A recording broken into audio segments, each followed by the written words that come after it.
एक बार बुद्ध एक समय की तलाश में जंगल में घूम रहे थे। उन्होंने एक पेड़ के नीचे एक बुजुर्ग साधु को बैठा देखा और उनके पास जाकर पूछा, भगवान, मैं जीवन के संघर्षों से बहुत परेशान हूँ, कृपया मेरी मदद कीजिए। बुद्ध उसके पास बैठे और उससे पूछा, तुम्हारी समस्या क्या है? बुजुर्ग साधु ने कहा, भगवान, मेरे पास अनेक समस्याएं हैं, लेकिन सबसे बड़ी समस्या यह है कि मेरा मन अपवित्र विचारों से भरा हुआ है। कभी कभी मुझे नकारात्मक विचार आते हैं और मैं शांति नहीं पा सकता। बुद्ध उसे ध्यान देते हुए बोले, बहुत सारे लोग ऐसी परिस्थितियों से गुजरते हैं। यह संघर्ष जीवन का हिस्सा है, हालांकि इसका समाधान है। बुद्ध ने फिर एक कहानी सुनाई। एक समय की बात है, एक युवक अपने गुरु से पूछने आया कि कैसे वे नकारात्मक विचारों से छुटकारा पा सकते हैं।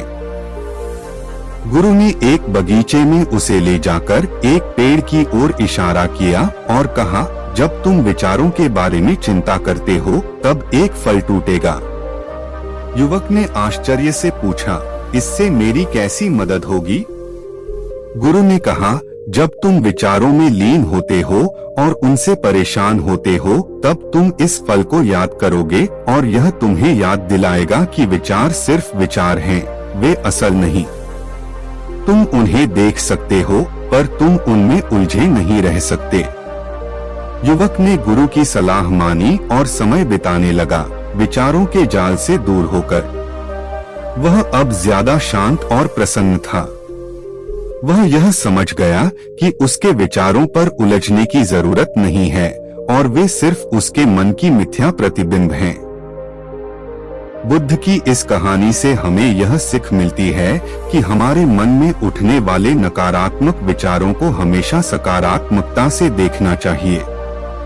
हमें यह याद रखना चाहिए कि ये विचार सिर्फ हमारे मन की एक वैकल्पिक प्रतिबिंब हैं और हमें उनमें उलझकर अपना शांति नहीं खोनी चाहिए।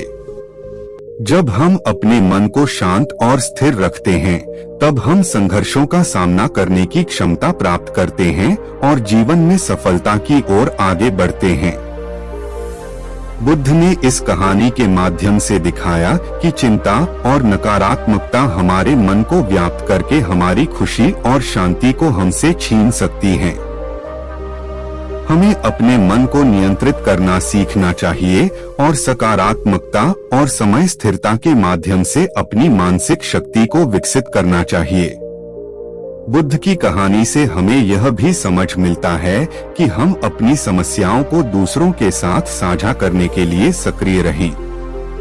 जब हम अपनी चिंताओं और बाधाओं को दूसरों के साथ साझा करते हैं, तो हमें उनका समाधान ढूंढने में मदद मिलती है और हम अकेले में नहीं होते हैं।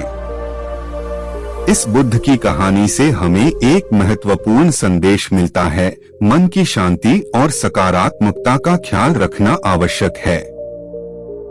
जब हम अपने मन को स्वयं को शांत रखते हैं और सकारात्मक विचारों को अपनाते हैं, तो हम सफलता, खुशी और स्थिरता की ओर बढ़ते हैं।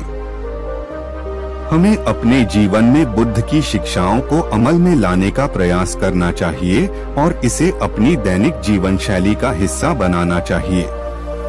जब हम बुद्ध की कहानियों को सुनते हैं और उनके संदेशों को ध्यान से समझते हैं, तो हमें आत्मविश्वास, साहस और समय स्थिरता की शक्ति मिलती है।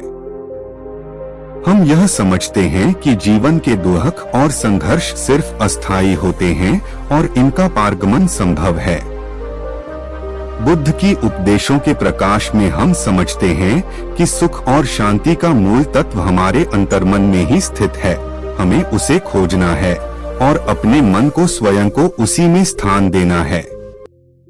बुद्ध की कहानियों के माध्यम से हमें जीवन के मूल्यों पर विचार करने का अवसर मिलता है।